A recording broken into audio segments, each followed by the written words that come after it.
Assalamualaikum warahmatullahi wabarakatuh. Bismillahirrahmanirrahim. Alhamdulillahirabbil alamin. Wa bihi nasta'inu ala umurid dunya waddin. Wassalatu wassalamu ala sayyidina Muhammadin abil qasimil amin wa ala alihi wa sahbihi ajma'in. Amma ba'du. Bapak Ibu para ikhwatal iman yang senantiasa dicintai dan dimuliakan oleh Allah Subhanahu wa taala. Pada tayangan video kali ini insya Allah masih di sesi yang sama seperti di video-video sebelumnya, yaitu sesi tanya jawab. Sudah barang tentu pertanyaan ini dari subscriber ya. Apa sebab? Karena pertanyaan ini masih punya sangkut paut dengan bagaimana cara mendaftar umroh itu supaya sukses, bagaimana cara mendaftar umroh itu yang benar. Nah, seperti itu Bapak Ibu. Ini juga banyak yang masuk di Instagram kami ya. Dan insya Allah melalui video singkat ini, insya Allah saya akan memberikan beberapa tips. Kurang lebih ada 6 tips. Di sini saya punya catatan penting. Bagaimana cara mendaftar umroh supaya lancar, supaya sukses, supaya tidak ada halangan suatu apapun. Nah, intinya seperti itu ya. Jadi mohon betul-betul diperhatikan. Mulai langkah-langkahnya, kemudian persyaratannya mohon betul-betul dicatat dan digarisbawahi nanti. Karena insya Allah, kalau mungkin ada di antara subscriber yang belum pernah berangkat umroh ataupun belum pernah berangkat haji, mungkin ya bisa jadi tersentuhlah dengan apa yang pernah saya sampaikan mengenai keutamaan umroh, keutamaan haji, kemudian umroh di bulan Ramadan dan lain sebagainya. Kemudian fadilah-fadilah ketika berada di mana? Di Masjid Nabawi, ketika berada di Masjidil Haram, keutamaan sholat di Hijr Ismail, dan banyak sekali beberapa video yang pernah saya upload mengenai keutamaan atau fadilah ketika orang berangkat umrah atau berangkat haji. Ya, syukur-syukur mungkin ketika ketika melihat video tayangan dari channel ini, mudah-mudahan tersentuh hatinya dan juga bisa mendapat panggilan dari Allah Subhanahu wa taala, tentunya bisa melakukan ibadah umrah, lebih-lebih ibadah haji. Amin, amin ya rabbal alamin. Baik, biar nggak lama-lama lagi Bapak Ibu, insya Allah tips yang pertama yaitu apa saja persyaratan untuk mendaftar umrah. Bapak Ibu yang dimuliakan Allah Subhanahu wa taala, tentu ini bukan sesuatu yang rahasia ya. Kalau mendaftar umroh itu yang pertama ya tentu harus punya KTP. KTP yang elektrik loh ya. Jadi kalau belum punya Bapak Ibu yang elektrik, karena masih banyak, kadang tetangga saya aja masih ada KTP kuno gitu ya. Yang semacam kertas itu Bapak Ibu. Jadi dirubah dulu untuk proses proses pendaftarannya, yaitu memakai eKTP elektrik yang sekarang itu Bapak Ibu. Nah, itu yang pertama. Kemudian tentu ya KK atau kartu keluarga ya, KK atau kartu keluarga. Kemudian kalau ada akte kelahiran itu penting banget Bapak Ibu. Jadi dipersiapkan seperti itu. Nah, kalau mau berangkat suami istri, ini kalau bisa kadang ada di antara travel itu yang menjadi salah satu syarat wajib itu buku nikah. Jadi kalau mau berangkat suami istri, yang pertama yaitu buku nikah atau surat nikah. Itu penting banget seperti itu. Tapi kalau misalkan di antara Bapak Ibu mau berangkat sendiri, misalkan suaminya dulu atau istrinya dulu gitu kan, nggak mau berangkat bareng, ya cukup itu tadi, eKTP asli, kemudian kartu keluarga, kemudian akte kelahiran. Itu aja saya rasa udah cukup ya kalau untuk mendaftar perorangan. Jadi kalau bukan suami istri seperti itu Bapak. Lalu persyaratan apa lagi Pak Ustadz selain yang tadi gitu kan? Nah, kalau bisa Bapak Ibu sekalian segera melakukan vaksinasi dan usahakan lengkap komplit Bapak Ibu, yaitu vaksinasi COVID ya, mulai pertama, kedua, bahkan booster. Karena ini bukan diwajibkan oleh travel tapi diwajibkan oleh maskapai. Karena biasanya kalau sudah kita komplit ya kan, sudah terdaftar di Kementerian Kesehatan Bapak Ibu, di tiket kita, di boarding pass-nya itu udah langsung muncul ya. Jadi ketika di print gitu kan udah muncul di sistem di situ Bapak Ibu. Berarti kita sudah connect gitu. Karena banyak juga ada yang menawarkan kadang apa ya masalah vaksin gitu kan. Wallahu alam saya kurang tahu persis masuk nggak di situ gitu kan di sistem itu di Kementerian Kesehatan. Karena kalau yang saya tahu tuh yang asli insya Allah itu masuk Bapak Ibu, masuk di boarding pass ketika kita mau berangkat. Oh ini berarti udah booster 3 kali nih, udah vaksin 3 kali seperti itu. Nah kalau untuk persyaratan vaksin meningitis, saya rasa udah saya bahas kemarin ya.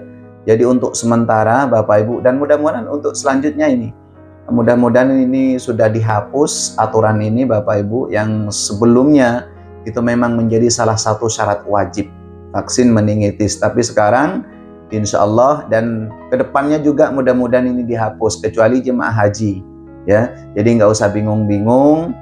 Jika ada di antara Bapak Ibu yang ingin berangkat umroh, ingin mendaftar umroh, ya paling tidak tanyalah kepada biro travelnya. Tapi setahu saya, kan, karena saya juga masih aktif di petugas haji dan umroh, itu setahu saya sampai sekarang Bapak Ibu itu sudah tidak menggunakan vaksin meningitis.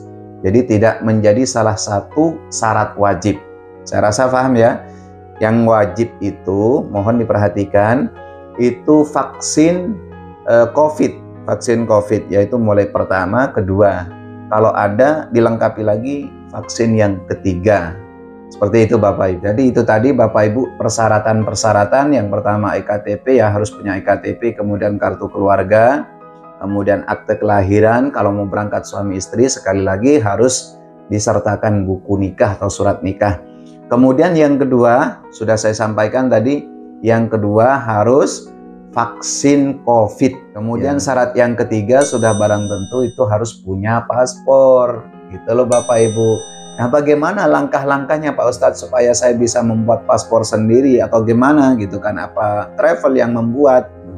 Nah perlu saya sampaikan biasanya setiap ada jemaah yang mendaftar ke kantor biro travel umroh atau haji itu Bapak Ibu itu ditawarkan oleh beberapa karyawan travel gitu kan, Bu, Pak, Bapak mau bikin paspornya sendiri apa kami yang ngurus gitu. Biasanya seperti itu.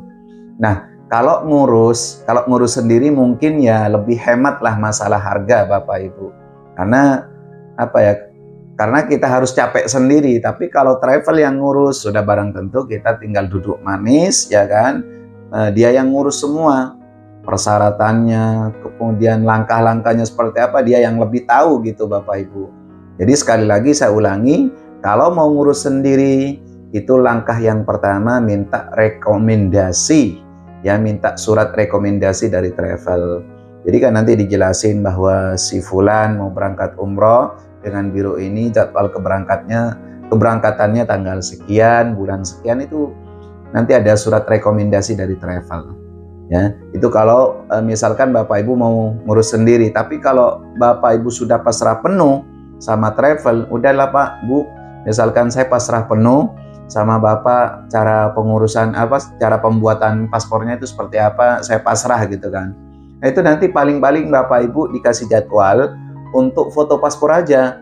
Misalkan Pak, Bu, besok hari Sabtu misalkan jam 9 harus ada di imigrasi.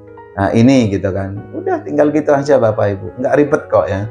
Nah itu yang syarat yang ketiga harus punya paspor. Nah syarat yang keempat Bapak Ibu tentu ya sudah barang tentu kita harus punya ongkos. Nah kalau sudah punya ongkos, estimasi ongkosnya itu kita kalau bisa ya dilebihkan dari budget Bapak Ibu. Jadi kita pertama daftar masuk ke travel, silakan mau ikut travel manapun Bapak Ibu, tapi langkah pertama harus tanya dulu jadwal keberangkatannya kapan, kemudian di bulan apa, kemudian ongkosnya itu berapa. Nah, seperti itu. Karena kadang banyak juga di antara biro travel itu sudah memberikan harga gitu kan. Misalkan 30 juta, tapi ujung-ujungnya nanti minta tambahan 1 juta lah, ini itu dan segala macam gitu kan. Ada juga yang minta 1,5 juta, 2,5 juta dari budget atau dari harga yang sudah ditentukan seperti itu. Jadi mohon dipastikan pada saat mendaftar umroh ini harus jadi catatan penting. Misalkan Pak, Bu, ini harganya berapa, misalkan berangkat umroh di bulan ini tanggal sekian itu harganya berapa, 30 juta. Oh ya, ini ada nggak tambahan nantinya gitu kan, tambahan biaya baik mulai berangkat atau sampai nanti di Arab Saudi, di Mekah dan Madinah segala macamnya itu masih ada tambahan lagi nggak gitu ya. Jadi Bapak Ibu harus betul-betul jelas pada saat mendaftar umroh. Jangan hanya bicara dengan karyawannya, kalau bisa ketemu ownernya langsung gitu kan. Pak, ini apapun alasannya nantinya saya sudah nggak mau nambah lagi dari dana ini gitu kan. Kalau udah dibanderol misalkan 30 juta, apapun alasannya gitu. Jadi harus ditekankan seperti itu Bapak Ibu. Karena seperti ini, pengalaman saya nggak jarang menemukan jemaah ketika duduk nyantai di lobi hotel di Madinah, di Mekah. Jadi jemaah itu cerita harganya sekian, tapi saya masih diminta tambahan, inilah, itulah, kan kasihan Bapak Ibu. Ya mending kalau kita udah siap uang, ya kan seperti itu. Karena nggak sedikit juga di antara jemaah umroh yang kadang bawa uang pas-pasan, yang penting udah bisa menunaikan ibadah umroh kedua tanah suci Mekah Madinah. Makanya harus jelas sebelum berangkat. Saya rasa paham ya. Ini syarat yang keempat, harus punya ongkos, seperti itu Bapak Ibu. Tapi insya Allah loh Bapak Ibu, insya Allah kalau Bapak Ibu itu punya niatan umroh, punya niatan haji, ingin sampai ke Baitullah, ingin sampai berziarah ke makam Rasulullah Sallallahu Alaihi Wasallam, mesti ada jalannya Bapak Ibu. Allah mengasih rizki itu mesti ada jalannya. Yang terkadang usaha kita, mohon maaf, agak seret, kurang lancar, bisnis kita kadang agak mandek segala macam gitu kan. Insya Allah akan dipermudah oleh Allah. Ini banyak buktinya Bapak Ibu. Ini bukan hanya cerita kosong ya, tapi ini fakta. Memang Allah Subhanahu Wa Taala, kalau kita sudah punya niatan ingin sampai kedua tanah suci Mekah Madinah, baik melakukan umrah atau ibadah haji, insya Allah dipermudah oleh Allah. Yakinlah itu Bapak Ibu. Nah, tips yang kelima, ini juga menjadi salah satu syarat Bapak Ibu. Jadi pada saat Bapak Ibu mau mendaftar umroh, itu tolong hati-hati. Carilah biru travel umroh dan haji itu yang resmi dan berizin. Sekali lagi saya ulangi, cari travel resmi dan berizin. Jangan tergiur kepada harga yang murah. Karena harga tidak membohongi kualitas Bapak Ibu. Ya. Banyak kejadian-kejadian yang mungkin di luar akal kita gitu, masalah harga kan. Misalkan harga yang lumrah, harga yang biasa orang berangkat itu 30 juta, ini kok malah 21 juta. Ini kan udah nggak masuk logika gitu kan, nggak masuk akal kita. Jadi mohon betul-betul diteliti dan mohon betul-betul diperhatikan. Jadi pada saat mendaftar itu kalau bisa, misalkan biro travel apa, Bapak Ibu bisa dicek ya. Kadang sekarang kan ada nih misalkan Umroh Pintar atau apa di aplikasi Play Store ya. Ini nanti saya taruh di link deskripsi ya, bagaimana cara mendaftar umroh itu yang benar. Nah seperti itu nanti saya akan taruh di kolom deskripsi linknya. Insya Allah ini sudah saya pernah buatkan Bapak Ibu masalah ini ya. Jadi jangan tergesa-gesa untuk memilih travel. Jadi pikirin dulu biar matang, oh travel ini berizin, ini udah memberangkatkan puluhan ribu jemaah, bahkan ratusan ribu jemaah. Seperti itu. Jadi lihat katalognya juga ya kan. Kemudian dokumennya seperti apa, ada surat izinnya apa gitu. Supaya kita itu nggak menyesal Bapak Ibu ya. Sekali lagi harus pilih travel resmi dan berizin. Tolong ini harus digarisbawahi Bapak Ibu, supaya nanti nggak ada penyesalan. Jadi Bapak Ibu sudah mengumpulkan uang sedikit demi sedikit untuk melakukan ibadah umroh, ternyata ujung-ujungnya janji palsu, seperti itu. Jadi ini yang perlu saya sampaikan, syarat yang kelima dan tips yang kelima, yaitu harus memilih travel yang resmi dan berizin. Saya rasa jelas ya. Nah, kemudian syarat yang terakhir, syarat yang keenam ini Bapak Ibu, kalau bisa sebelum mendaftar umroh tanya-tanya masalah cuaca. Masalah cuaca di Arab Saudi, enaknya itu di bulan apa gitu kan. Karena iklim cuaca di mana di Arab Saudi itu sangat berbeda dengan iklim cuaca di Indonesia Bapak Ibu. Nah, kalau mau berangkat yang enak itu yang misalkan di bulan Desember atau Januari. Karena pada bulan itu Bapak Ibu ini apa ya, agak sedikit dingin gitu kan. Puncaknya itu biasanya Januari, September itu kemarin dinginnya luar biasa. Nggak sedikit juga di antara jemaah umroh yang kadang nggak cocok dengan cuaca itu mimisan, kemudian apa namanya, tumitnya pecah-pecah seperti itu. Dan ini juga pernah saya buatkan videonya apa saja perlengkapan atau obat-obatan yang perlu dibawa. Nah, ini nanti bisa dicek juga di beberapa video saya Bapak Ibu. Intinya kalau mau daftar umroh, tips dari saya yang keenam, itu harus nanyakan dulu iklim cuacanya yang nyaman seperti apa. Itu biasanya di bulan Desember dan Januari. Tapi ingat Bapak Ibu, di bulan Desember dan Januari ini merupakan apa ya? Merupakan salah satu bulan yang liburan sekolah internasional. Jadi pada bulan Desember itu sampai bulan Januari ini padatnya luar biasa Bapak Ibu. Ya, kejadian pahit menimpa saya dan para rombongan kemarin itu, saya hampir nggak menemukan hotel Bapak Ibu. Ya, udah nempatin hotel masih dipindah lagi.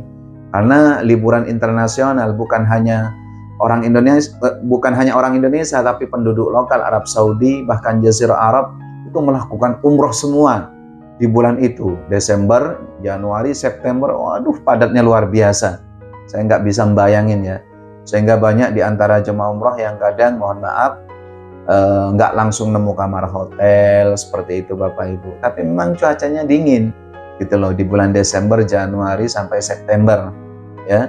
Jadi lumayan lah enak kalau melakukan rutinitas ibadah seperti itu. Nah, itu tadi Bapak Ibu, saya rasa jelas ya masalah jawaban dari pertanyaan yang tadi, bagaimana mendaftar umroh supaya sukses menjadi tamunya Allah, supaya sukses sampai di dua tanah suci Mekah Madinah, itu bagaimana tipsnya dan syarat-syaratnya apa saja. Ini udah saya jelaskan sedikit Bapak Ibu. Sebetulnya ini sudah, seingat saya pernah saya membuatkan videonya ya, yaitu bagaimana cara mendaftar umroh yang benar gitu kan, kemudian memilih travel umroh atau haji yang berizin itu seperti apa, cara ngeceknya seperti apa, itu sudah pernah saya buatkan videonya, bisa dicek di beberapa list video kami Bapak Ibu.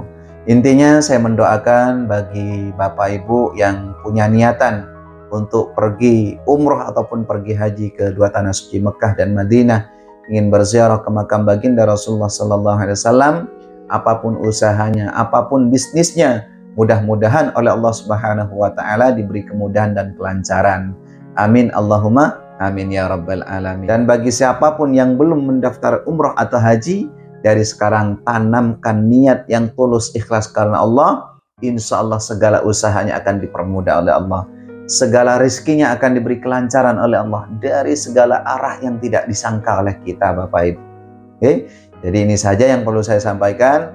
Mudah-mudahan saudara-saudara kita yang belum ditakdirkan oleh Allah, pada intinya mudah-mudahan semua umat muslim khususnya disegerakan oleh Allah, cepat dipanggil oleh Allah, bisa sampai ke dua tanah suci Mekah Madinah. Amin, amin ya mujibas sa'ilin. Akhiran, wabillahi taufiq wal hidayah. Wassalamualaikum warahmatullahi wabarakatuh.